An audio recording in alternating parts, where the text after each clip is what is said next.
The polls are in, the numbers are devastating, and the Democrat Party is in full-blown panic mode. As Trump's polls surge, the Democrats are watching their entire political brand collapse in real time.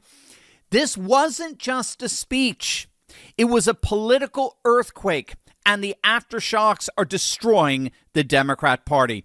Make sure to stick them to the very end of this video, because the numbers I'm about to show you explain why millions of Americans are turning their backs on the Democrats and why the midterms may already be over before they've even begun. Hey gang, it's me, Dr. Steve, your Patriot Professor, celebrating yet another glorious day in Trump's golden age that you made possible back in November 2024. So if you want a front row seat on how you continue to change the world in ways you never even imagined, make sure to smack that bell and subscribe button. Also, you and I both know that the legacy media and big tech have teamed up to throttle what you're allowed to see. My Patriot Alerts is precisely where you'll find what they try to bury. Click the link below and don't let censorship decide what you know. The fallout from Trump's State of the Union is absolutely massive. The polls that came in overnight have completely shattered the Democrats' hopes of taking back Congress in November.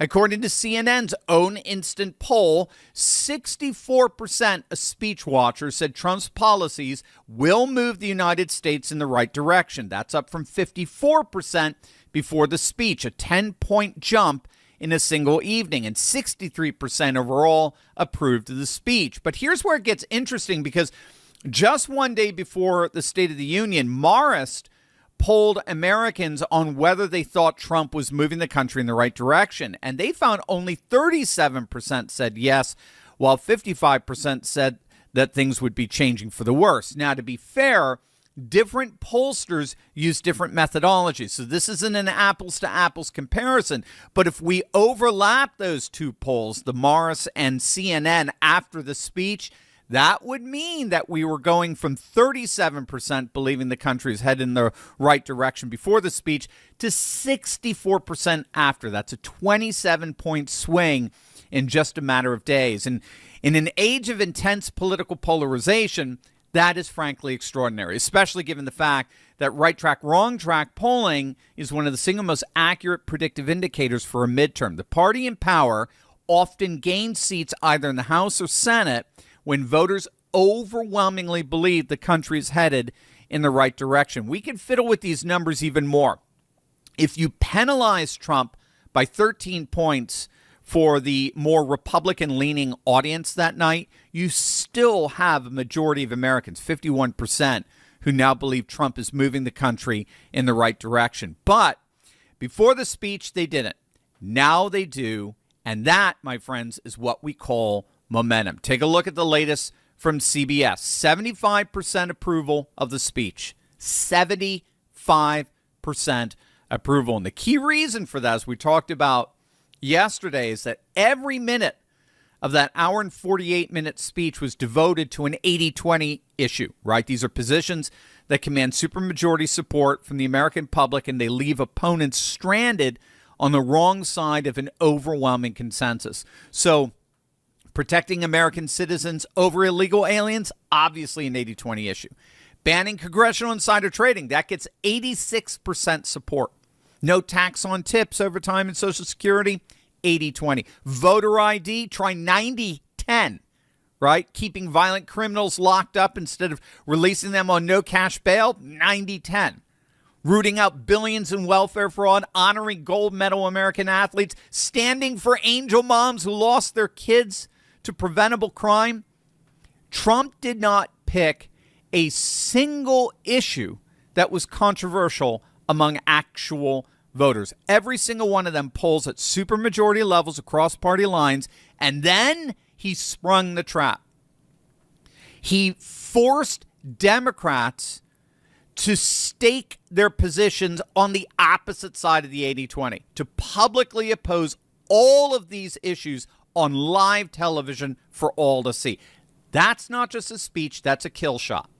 And you can see why the polls surge when you look at how real Americans reacted to the night. People across social media were absolutely floored by what they saw the Democrats do. or more accurately, what the Democrats refused to do. Here's CNN's Scott Jennings talking to Michigan swing voters, and check out their reaction. I think the part of the speech that's probably going to live on for most Republicans is when he asked the Congress, stand up if you think your duty is first to American citizens before illegal aliens. Republicans stood up. It gave him his most sustained applause for the night. I suspect, man, you're going to see this in a lot of campaign ads, that Democrats wouldn't stand up. What did you all think of the showmanship of that, or of sort of the spectacle of trying to get Democrats to stand up for that? Well, I think the point, I think that and it may have gotten a little muddled, but, in the showmanship, but I think his point is valid. Everybody in that room represents the citizens in this country. And are you doing your job? He should, the governor asked, is Trump doing his job?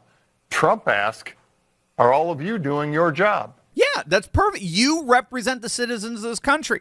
And the question that Trump posed to all of them is, are you doing your job? And the Democrats' unequivocal answer was, hell no. If our job is to represent you, the American citizen, then we have deliberately abdicated that responsibility on behalf of illegal aliens. Make no mistake, the reaction from everyday Americans to that was volcanic. People could not believe what they were seeing. Democrats refusing to stand for angel moms who lost their children to illegal alien murderers. They refused to stand for the Olympic hockey heroes. They refused to stand for voter ID, which polls at 90% support. They refused to stand for no tax on tips, overtime, and Social Security, even though Kamala tried to co-opt that. They refused to stand for keeping violent criminals locked up. I mean, it's unbelievable. As one commentator perfectly put it, the Democrats showed the whole country who they really are.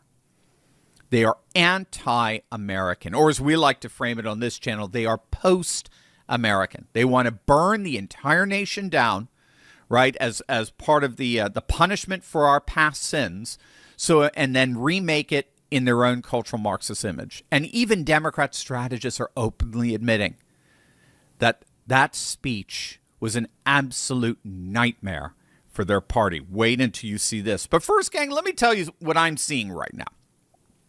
Most people are trying to build wealth by making predictions, okay? They're trying to predict the market. They're trying to predict interest rates, predict what the Fed will do, predict which stock, which crypto, which hot investment will win next. And that's exactly why so many Americans feel stuck. But I just learned about something that doesn't require prediction at all. It's a government-run system where double-digit returns are guaranteed by law, backed by real assets and enforced by the state, not historically, not on average, but by statute. And the part that shocked me is how simple it is. You don't need to flip houses. You don't need to manage tenants. You don't need to gamble on Wall Street. You can literally test the waters with as little as $50. And it only takes a couple of spare hours a week. That's why my buddy Jay is hosting a free live masterclass this Tuesday at 8 p.m. Eastern. He's going to show you exactly how it works, step by step, and how regular Americans can start safely. But it's live only, no replay, so go to turleyclass.com to register. That's turleyclass.com, or text Turley to 72,000. Turley to 72,000. Again, Tuesday at 8 p.m. Eastern. If you want a return strategy based on state statutes, not prediction, I'll see you in this amazing masterclass.